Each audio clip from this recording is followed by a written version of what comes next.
จะคือจังขาขาวเจ้าคืองามแทนโอโอผู้สาวไปน้ำไอ้บ่สิพาชวดยาวอยากกินเหล้าข้าวกับสาวแก้มแดงกับละคำแพงบทดูยูแต่งเอาจนจำแรงเอาจนบ่มีแหงเอาเจ้าไปแทงเอาจนหมดแหงแล้วค่อยไปส่งจนมืออื่นแลงโอ้คืองามเส้นนอผู้สาวไอ้เบานี่ลงหักเจ้าเดินนางน้องคนงามไปนำได้บอกถ้าเจ้านั้นเมาแล้วเดี๋ยวไอ้สิพาเจ้าไปต่อปฏิคืนนี้ไปโบเบบี้บุญจะเซ็กซี่เห็นแล้วบ่อยากหนีในจังหวะที่กับน้องคนดีขึ้นรถไปนำไอ้เดี๋ยวไอ้สิพาเจ้าไปสิมีเงินเลยอยู่บ่ได้ไปลิ้นใส่อุสกวนก็ไว้ใจเบบี้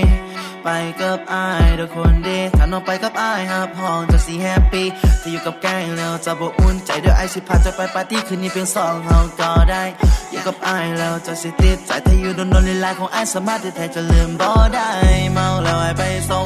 หอดห้องแล้วนั่งขึ้นและนอนลงละเอ้ยพอคนมันมีเงินเห็นสั่งกับข้าวแล้วแน่นอนให้ต้องเอินไอ้ซื้อว่าปีเปิ้ลเป็นคนมักจ่ายเงินอนาคตของไอ้คงบ่เจริญนิสัยไอ้มันก็บ่คือเพิ่นเห็นสั่งกับข้าวแล้วคิดได้อย่างเดียวไม่แต่คือเรื่องเสิร์ฟสาวจะคือจังขาขาวเจ้าคืองามแท้นโอ้โอ้ผู้สาวไปเดิมไอ้บ่สิพาชวดยาวอยากกินเหล้าข้าวกับสาวแก้มแดงกับละคำแพงโบดดูยูแต่งเอาจนจำแรงเอาจนบ่มีแหงเอาเจ้าไปแทงเอาจนหมดแหงแล้วค่อยไปส่งจนมืออื่นแลงโอ้คืองามเส้นนอผู้สาวไอ้เบานี่ลงหักเจ้าเดินนางน้องคนงามไปนำได้บอกถ้าเจ้านั้นเมาแล้วเดี๋ยวไอ้สิพาเจ้าไปต่อปฏิคืนนี้ไปโบเบบี้บุญจะเซ็กซี่เห็นแล้วบ่อยากหนีในจังหวะที่กับน้องคนดีขึ้นรถไปนำไอ้เดี๋ยวไอ้สิพาเจ้าไปสิก็เมียไอ้มันบ่อยู่เลยต้องหาสู้มาแก้เหงาเข้าใจเด้อวันมันไอ้น่ะลายใจในลายสไตล์ของไอ้เห็นสาวงามไอ้อดแล้วน้ำลายเรื่องเนี่ยมันโคตรยากถ้าอยากไอ้โคตรเสียนถ้าว่าแล้วซอยหอยไอ้นี่มันก็โคตรเนียนอยู่กับไอ้บ่จะเป็นต้องขึ้นเปลี่ยนไม่เห็นน้ำไอ้ในลายสิจัดในในเจ้าจนหายเงียนเรากับแก้มหอยนั่งกินเหล้าก้อยกับสาวซ้ำน้อยความงามของเจ้าเอ็ดให้ไอ้ตาลอยเห็นหน้าเจ้าแล้วไอ้อยากจะซอยหอยเห็นหอมมันมาแห้งอยากจะเอาจุดซ่อนแจงไปน้ำไอ้บ่ไปตอนน้ำมือแรงอย่าจวดน้ำเจ้าโอ้แม่สาวแก้มแดงสองคนเอาเมาแล้วสิจัดนี่นักให้เอาจนตับแด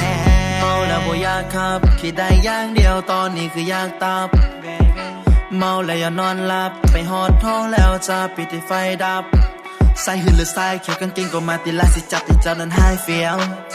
ให้เจ้าไปเถื่อเดี๋ยวจบคืนนี้แล้วมืออื่นบ่ต้องเคลียร์เพราะว่าปฏิกับไอ้คืนนี้มีเพียงแค่เธอเดียวโอ้ผู้สาวเจ้าคือจังขาขาวเจ้าคืองามแท้นโอ้โอ้ผู้สาวไปเดิมไอ้บ่สิพาชวดยาวได้กินเหล้าข้าวกับสาวแก้มแดงกับละคำแพงโบดดูยูแต่งเอาจนจำแรงเอาจนบ่มีแหงเอาเจ้าไปแทงเอาจนหมดแหงแล้วค่อยไปส่งจนมืออื่นแลงโอ้คืองามเส้นนอผู้สาวไอ้เบานี่ลงหักเจ้าเดินนางน้องคนงามไปนำได้บอกถ้าเจ้านั้นเมาแล้วเดี๋ยวไอ้สิพาเจ้าไปต่อปฏิคืนนี้ไปโบเบบี้บุญจะเซ็กซี่เห็นแล้วบ่อยากหนีในจังหวะที่กับน้องคนดีขึ้นรถไปนำไอ้เดี๋ยวไอ้สิพาเจ้าไปสิ